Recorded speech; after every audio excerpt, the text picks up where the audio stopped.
V tichu mesta začína nový deň. Čisté, udržiavané prostredie nie je náhodou, ale výsledkom inteligentného riadenia samospráv. Jedným z problémov, s ktorým sa ale stretávajú, sú odpady. V roku 2022 bol podiel skládkovaného komunálneho odpadu na Slovensku 39,4%. Do roku 2035 by sme ho mali znížiť na maximálne 10%.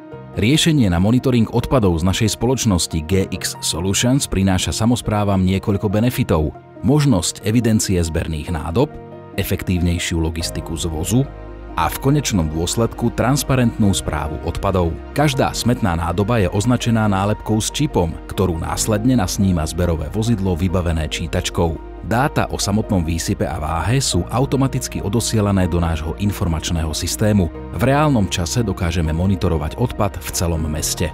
S našimi riešeniami môžete identifikovať všetky zberné nádoby a priradiť k ním konkrétneho obyvateľa alebo právnický subjekt. Odstránenie anonymity tak prispeje k vyššej zodpovednosti za svoj odpad, lepšiemu triedeniu, znižovaniu jeho množstva a v konečnom dôsledku k šetreniu nákladov.